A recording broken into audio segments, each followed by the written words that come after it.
त्यामुळे नितीश कुमारांच्यावर अजूनही एक त्यांच्या तिथल्या लोकांची श्रद्धा आहे, त्यांच्यावर विश्वास आहे. हेच ह्या निकालातून दिसतंय. भाजपला जरी जागा वाढल्या असल्या पण तो त्यांचा एक म्हणजे काय म्हणतो आपण त्याला की युतीचा नितीश कुमारांना सोबत घेण्याचा त्यांना तो फायदा मिळालेला आहे. नमस्कार, मी संकेत आणि आपण पाहत आहात मुंबई आउटलुक. बिहार विधानसभा निवडणुकीचा निकाल आज घोषित होणार आहे. सुरुवातीच्या कलांमध्ये NDA जे आहे म्हणजे BJP, JDU आणि त्यासोबतच LJP यांचं जे गठबंधन आहे, यांचं जी युती आहे, त्या युतीला 190 पेक्षा जास्त जागा मिळताना दिसत आहेत. दुसऱ्या बाजूला महागठबंधन ज्याच्यामध्ये RJD, काँग्रेस आणि डावे पक्ष जे आहेत ते 50 ते 60 जागांवरतीच संपतायत की काय, त्यांना तेवढ्याच जागा मिळतात की काय, अशी परिस्थिती निर्माण झालेली आहे. महाराष्ट्रानंतर NDAची आणि त्यातल्या त्यात भाजपची ही बिहारमधली एक लँडस्लाईड विक्ट्री म्हणता येतील. त्याचे कारणं काय आहेत? कारण 2020च्या ज्या निवडणुका गेल्यावेळी झाल्या होत्या बिहारमध्ये त्यावेळी एकदम नेक टू नेक फाईट होती, परंतु आता तसं होताना दिसत नाही आहे. एक हाती सरकार भाजप आणि NDAचं बनताना दिसते बिहारमध्ये. तर बिहारमध्ये NDAला इतक्या मोठ्या जागा कशा मिळाल्या, काय कारणं आहेत त्याची? त्यानंतर ह्या रिझल्टचा, ह्या निकालाचा महाराष्ट्रामध्ये जे स्थानिक स्वराज्य संस्थांच्या निवडणुका आहेत त्याच्यावरती काय परिणाम होईल? दुसरीकडे महाराष्ट्रामध्ये ज्या स्थानिक स्वराज्य संस्थांच्या निवडणुका घोषित झालेल्या आहेत येत्या 2 तारखेला म्हणजे 2 डिसेंबरला मतदान आहे आणि 3 डिसेंबरला मतमोजणी आहे, रिझल्ट होईल. महाराष्ट्रामध्ये देखील मोठ्या प्रमाणामध्ये राजकीय गणितं बदलताना दिसत आहेत.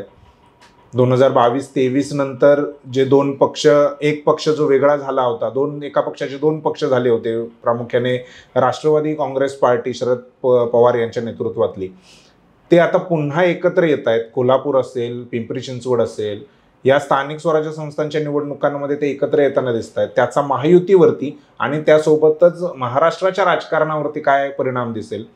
ज्या निवडणुकांची तयारी आता सध्या सुरू आहे त्यामध्ये भाजप मोठ्या प्रमाणामध्ये अग्रेसिव्ह असलेलं दिसतंय. तर हे सगळं काय आहे? महाराष्ट्राची राजकीय गणितं काय आहेत? बिहारच्या विधानसभा निवडणुकीचा महाराष्ट्रावरती काय परिणाम होईल? ह्या गोष्टींवर चर्चा करण्यासाठी आज आपल्यासोबत समाधान पोरे सर, जे नवराष्ट्राचे आवृत्ती संपादक आहेत, त्यांचं मुंबई आउटलुकमध्ये मी स्वागत करतो.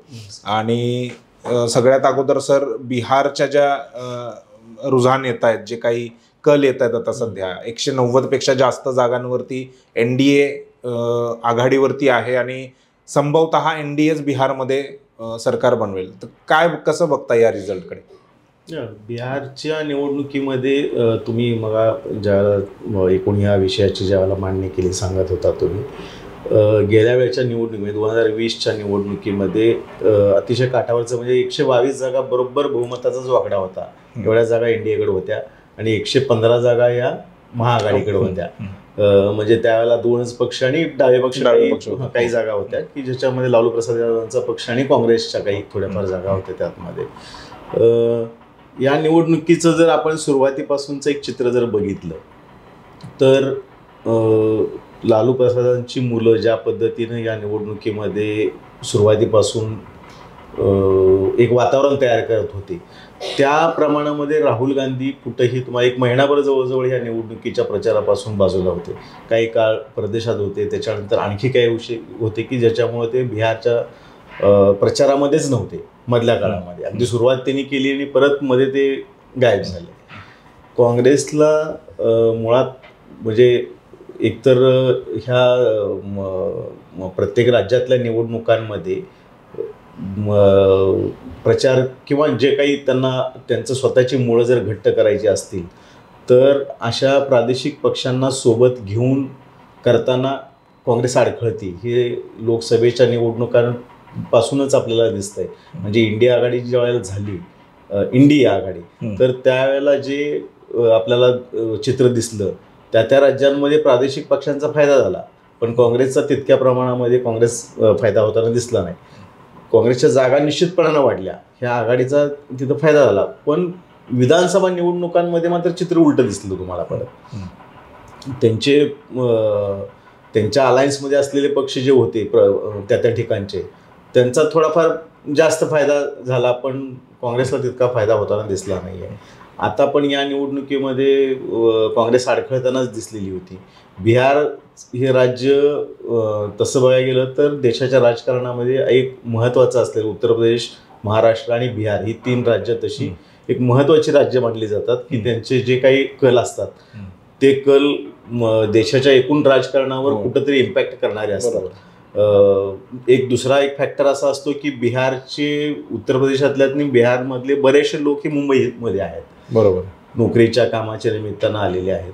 त्यामुळं ते कनेक्शन आहे की महाराष्ट्राच्या राजकारण आणि बिहारचं राजकारण, उत्तर प्रदेशचं राजकारण, म्हणजे ते काय वेगवेगळं असं बघता येणार नाही. आणि ह्या तिन्ही राज्यांच्या मिळून एकूण लोकसभेच्या जागांमध्ये पण ह्या तिन्ही राज्यांचा एक वेगळा शेअर आहे त्यातला. बरोबर. म्हणजे उत्तर प्रदेशच्या जवळपास 80 जागा आहेत, बिहारच्या 60 जागा, बिहारच्या 40 आहेत, महाराष्ट्राच्या 48 जागा आहेत. म्हणजे हे जरी म्हणजे साधारणतः एक 150च्या आसपास ह्या 3 राज्यांच्या जागा जातात.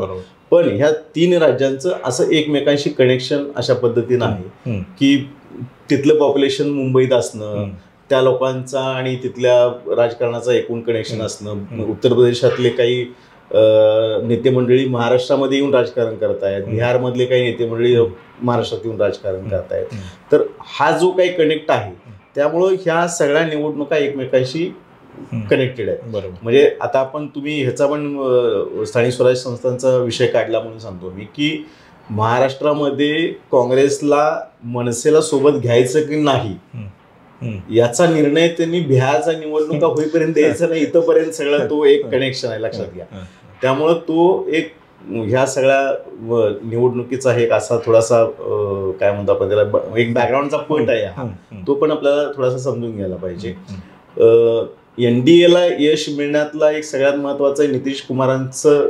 आताही आपल्याला पाहिजे भाजप 1 नंबरला जाईल का काय अशी सुरुवातीचे एक चित्र होतं, पण नितीश कुमारांचाच पक्ष पुन्हा पुढे दिसतो, राज्यामध्ये मोठा झालेला दिसतो आहे. आणि एक बिहारचा पूर्व इतिहास जर आपण पाहिला तर तो जो काही यादवांचं जे काही बिहारमध्ये वर्चस्व होतं, म्हणजे खुलेआम हत्याकांड होणं वगैरे, हा जो काही काळ होता बिहार, ज्याला जंगल राज म्हणून एक प्रोजेक्ट केलं गेलं, पहिल्यापासूनच होतं ते की म्हणजे एक उदाहरण म्हणूनच दिलं जायचं की एखाद्या राज्यामध्ये जर गुन्हेगारी वाढली तर तुमच्या राज्याचा बिहार झालाय का काय, इतपत म्हणजे अगदी आपल्या महाराष्ट्राचं बीडचं जे काही चाललं होतं मधल्या काळात त्याच्यावरून असं बोललं जातं की केली गेली. एवढं तो खुलेआम सगळं तिथं चालायचं. सामूहिक हत्याकांड, कुटुंब संपवली जायची वगैरे, इतकं ते सगळं होतं. आणि हे चित्र कुठंतरी नितीश कुमार यांच्या कारकिर्दीमध्ये थोडंसं बदललं. याचा अर्थ बिहारमध्ये इंडस्ट्रियलायझेशन झालं, शेती सुधारली किंवा रोजगार निर्मिती झाली असं काही मोठं काही झालेलं नाहीये. तसं असतं तर मुंबईतला लोंढा तो कमी झाला असता, तसं तर काय अजून झालेलं नाही. मुंबई असू द्या किंवा तुम्ही म्हणजे महाराष्ट्रातली जी मोठी महानगर आहेत, मोठी शहर आहेत, पुणे आहे, नाशिक आहे, त्याच्या पुढे जाऊन सांगतो मी तुम्हाला, महाराष्ट्रातल्या ग्रामीण भागामध्ये सुद्धा आता द्राक्ष बागा असू द्या किंवा जे बागायती क्षेत्र आहे, कुठलंही फळबागांचं क्षेत्र आहे, तिथं काम करायला बिहारी कामगार आहेत. हे अनेक ठिकाणी बरं त्या कामाचा त्यांचा काही संबंध नसतो. म्हणजे त्यांनी पूर्वी तिथं काही द्राक्ष केलंय, डाळिंबाच्या बागा, त्यांना काय तसा अनुभव आहे, कसं काय करायचं काही नाहीये, पण तरी ते लोक ही कामं करतात का, ती शिकतात आणि एकतर त्यांची काम करण्याची तयारी असते, 10-12 तास काम करतात ते, आणि पैसे कमवणं हेच त्यांचं त्याच्या मागचं इंटेन्शन आहे. कुणाचंही कुठल्याही कामाचं ते असतात, पण ते प्रचंड मेहनत करून ते सगळं करतात. त्यामुळं तो एक हे आहे की जो बिहारमध्ये आपल्याला चित्र दिसायला पाहिजे, पण दुसरी बाजू फक्त त्याच्यातली एक आहे की क्राईम जो आहे तो बिहारमधला निश्चितपणानं कमी झालेला आहे. कारण आपण इथं बसून बातम्यातनंच आपण बघतो, बरोबर, पण तो ज्या पूर्वीचा जो रेट होता तो निश्चितपणानं कमी झाला. हे नितीश कुमारांचं यश म्हणावंच लागेल. आणि काही प्रमाणामध्ये थोडंफार शेतीमध्ये, कारण गंगेचं खोरं आहे तिथं, मोठं खोरं गंगेचं बिहारलाच लाभलेलं आहे, बरोबर, त्यामुळं शेतीला एक थोडाफार काही बूस्ट मिळाला असेल, तो एक पार्ट आहे त्यातला.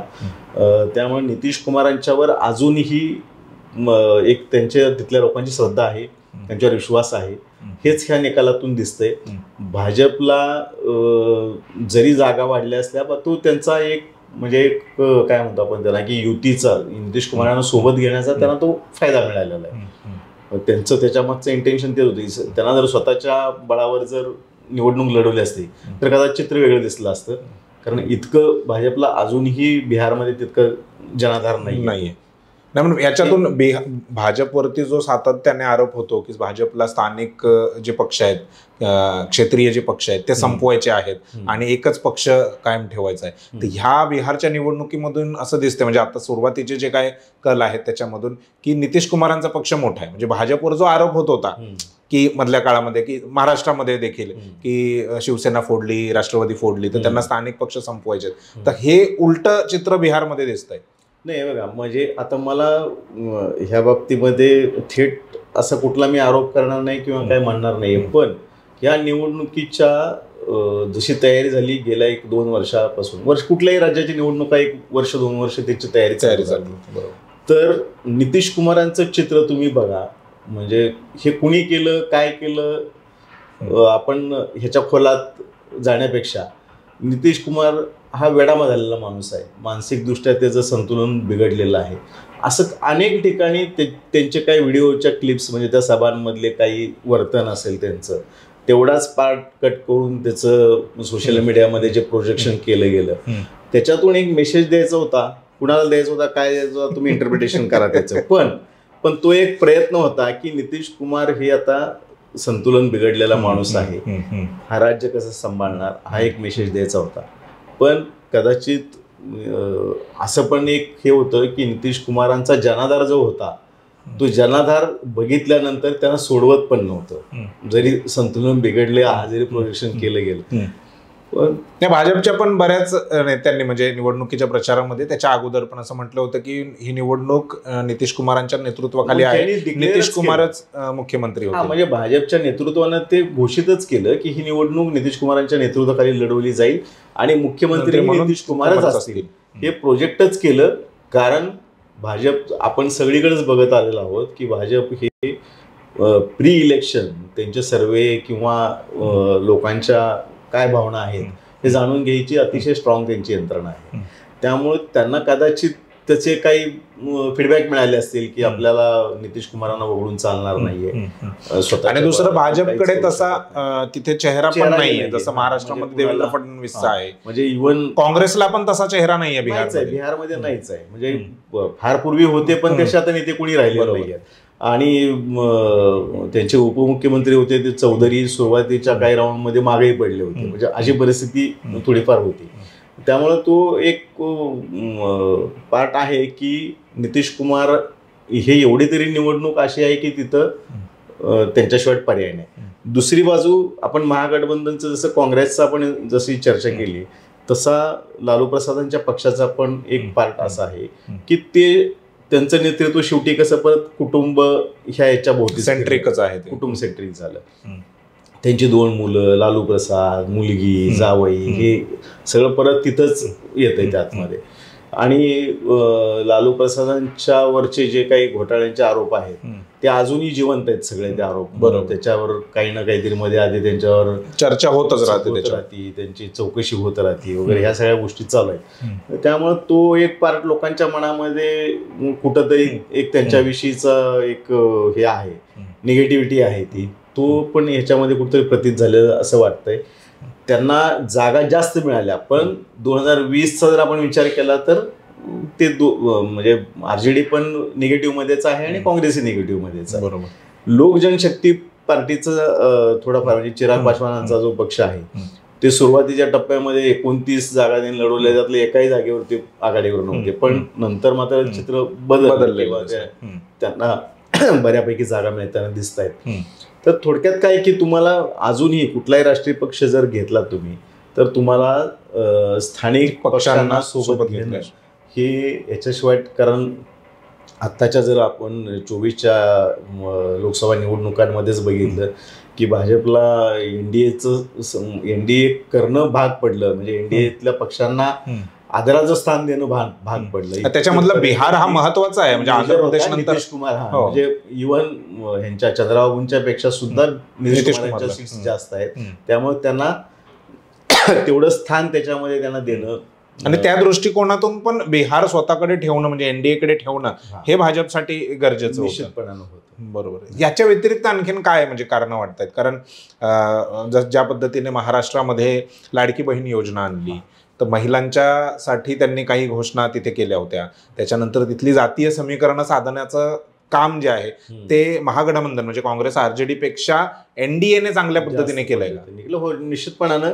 कारण आपण गेल्या काही विधानसभा निवडणुकांचा जर एक इतिहास बघितला, आता अलीकडचा म्हणजे मध्य प्रदेशनं पहिल्यांदा लाडली बहीण ही योजना सुरू केली आणि त्याचं काय यश होतं आणि ती योजना घोषित करण्यापूर्वीचं चित्र काय होतं हे आपण बरोबर आपल्याला माहिती आहे. सेम महाराष्ट्रामध्ये परिस्थिती होती.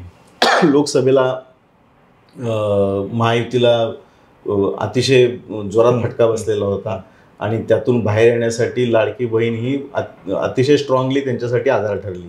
आपण कितीही EVM ह्याचे घोटाळे वगैरे ह्याच्यावर जरी चर्चा केली, ते जोपर्यंत प्रूव्ह होत नाही तोपर्यंत त्याला काही अर्थ नाही आहे. आणि ही दुसरी बाजू पण आपण समजून घेतलं पाहिजे. कारण कसं आहे की आपण म्हणजे एकूणच आपली मानसिकता थोडीशी एखाद्या छोट्याशा आमिषानं पण आपण लगेच बळी पडणारी अशी आपली एकूण गुलामीची मानसिकता म्हणलं तरी चालेल त्यातले.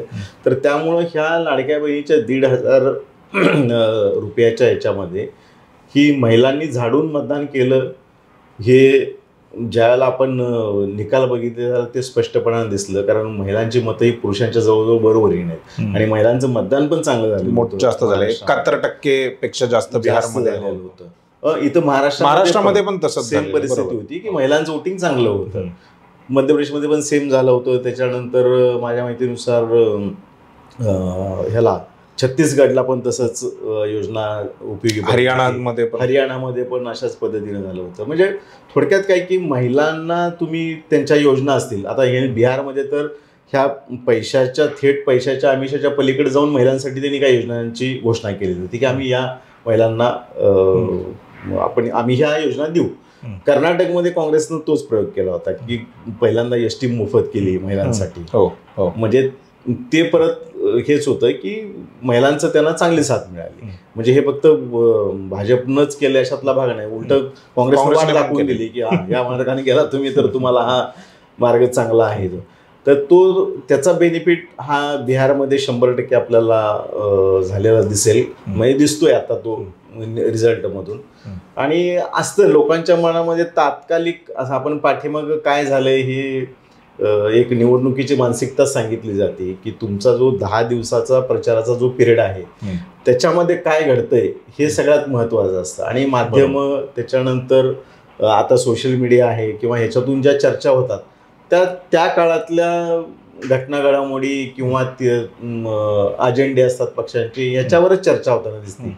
आपण पाठीमाग महिन्याभरापूर्वी काय झालंय, फार काहीतरी सरकारनं तुमचं नुकसान करणारा जरी निर्णय घेतला असला तरी तो लोक विस्मृतीत जातात त्याच्यामध्ये. बरोबर. त्यामुळं ह्या सगळ्या गोष्टी अतिशय चांगल्या पद्धतीनं याचा भाजपनं या मानसिक स्थितीचा मतदारांच्या अभ्यास करून हे सगळं म्हणजे मोदींच्या भाषेमध्ये सांगायचं झालं तर रेवड्या वाटूनच निवडणुका शेवटी भाजप जिंकते. म्हणजे आता ते त्यांना रेवड्या म्हणत नाहीत, विरोधकांचे देतात त्यांना ते रेवड्या म्हणतात. आणि आपण जे करतो ते म्हणजे लोककल्याणकारी आहे तसं त्यांच्या दृष्टीनं. म्हणजे त्या ह्या कल्याणाच्याच म्हणजे 1,500 रुपये दिल्यानंतर कुटुंब उभा राहते असं त्यांची जर भावना असेल आणि लोक घेत असतील पैसे तर ते त्याचं त्यांना रिटर्न पण द्यायला पाहिजे ना, तो मताच्या रूपाने रिटर्न द्यायलाच पाहिजे ना त्याला. बरोबर. तर तो एक 100% ह्या लाडकी बहीणसारख्या योजनेचा हा निश्चितपणानं एक महिलांना आकर्षित करायचा जो काही प्रयत्न केलाय त्याचा परिणाम आहेच आहे. हा हे आपल्याला दिसतंय आता ह्या सगळ्या रिझल्टमधून, हे मान्यच करावं लागेल. ह्या कारणांमध्ये मुंबईमध्ये मधल्या काळामध्ये ज्या काही मराठी अमराठी हा वाद निर्माण झाला. कारण मुंबईमध्ये मोठ्या प्रमाणामध्ये बिहार, उत्तर प्रदेश या भागातले लोक आहेत, कामगार आहेत मोठ्या प्रमाणामध्ये, आणि हा मराठी अमराठीचा वाद इथे आला. भाजपने तसा काही स्टँड घेतला नाही, मराठींच्या विरोधामध्ये पण घेतला नाही किंवा अमराठी लोकांच्या बाजूने पण घेतला नाही. न्यूट्रल म्हणून असं त्यांनी त्यांची भूमिका ठेवली. त्याचा फायदा त्यांना तिकडे झाला का? म्हणजे अगदी इथले वोटर तिकडे गेलेत 100% असं म्हणणं नाहीये, परंतु मीडियाच्या माध्यमातून जो प्रचार झाला आणि त्यामधून मग बिहारच्या लोकांना असं वाटलं की नाही, हे जे लोक आहेत म्हणजे भाजपचे लोक आहेत ते मुंबईमध्ये आमच्या बाजूने दिसत आहेत, त्यामुळे मग इथे आपण त्यांना वोटिंग केलं पाहिजे. तो थोडासा दिसला असं मला एकूण प्रचाराच्या ह्याच्यामध्ये कुठं नाही फारसं जाणवलं. पण महाराष्ट्रातले नेते ज्यावेळेला तिथं प्रचाराला गेले, उदाहरणार्थ देवेंद्र फडणवीस गेले, एकनाथ शिंदे गेले, ह्या लोकांनी जे तिथं भाषणं केली त्याच्यामध्ये त्यांनी मात्र एक विश्वास दिला की म्हणजे तुम्ही आम्ही आई मावशी बिवशी हे सगळे उदाहरणं देऊन त्यांनी की तुम्ही आमच्यापेक्षा काही वेगळे नाहीये किंवा आम्ही तुमच्या सोबतच आहोत. अगदी मुंबईत आला तरी अगदी फडणवीसांनी तर सांगितलं की पुढची छठ पूजेला तुम्ही मुंबईत या, आम्ही तुमची सगळी व्यवस्था करू तिथे. म्हणजे इतपत हे सगळं त्यांनी एक त्यांना गोंधळण्याचा प्रयत्न केलेला होता. त्याचा फायदा तिथं होण्यापेक्षा मुंबईमध्ये जास्त महापालिकेमध्ये होईल हे. हा म्हणजे कारण एक कसं असतं की त्या इथं मुंबईमध्ये नोकरी करणारा कोणतरी मुलगा असतो, कोणतरी मुलगी कोणाची असते, कोणतरी नातेवाईक असतो, पण त्याचे दूर असतात ते मूळ तिकडेच आहे, मूळ तिकडे आहे. मग त्याच्या आई वडिलांना सांगितलेलं असते की आपल्याला एवढं त्यांनी हे केलेलं आहे, मग तू त्यांना सोडून कसं चालेल काय वगैरे एक असतं. आणि तो पण एक पार्ट असतो म्हणजे एक कौटुंबिक सगळ्याच कुटुंबामध्ये तुला काय मताला कोणाला करायचं कर्ज असं नसतं काही. बरोबर. एवढं लिबरल अजून झालेलं नाहीये. म्हणजे अगदी बाहेर पडताना नवरा बायकोला सांगतोय किंवा यालाच मतदान करा असं अजून ते संपलेलं नाहीये. त्यामुळे तो एक पार्ट असतो एक. आणि आता काय झालं की सोशल मीडियामुळं लोकांना थोडंसं चांगलं वाईट काय माहित नाहीये, पण एक दिसतंय त्याच्या बाजूने जायचं हा एक थोडासा ट्रेंड असतो तो. म्हणजे जास्त विचार कोण करत नाही ह्याचे परिणाम काय आहेत किंवा हे काय बरोबर आहे की चूक आहे, जे समोर दिसतंय ते योग्य आहे असं म्हणून जायचं एक थोडासा तो एक ट्रेंड आहे. आणि त्याचा मग मुंबई महापालिकेच्या मध्ये तुम्हाला बिहारपेक्षाही हे दिसेल असं मला तर आत्ता चित्र एकूण ह्या सगळ्या ह्याच्यातून दिसतंय. आणखी काही त्याच्यातली कारणं म्हणजे आहेत की जी स्थानिक स्वराज्य संस्थांच्या महाराष्ट्राच्या निवडणुका या फार इंटरेस्टिंगली होईल.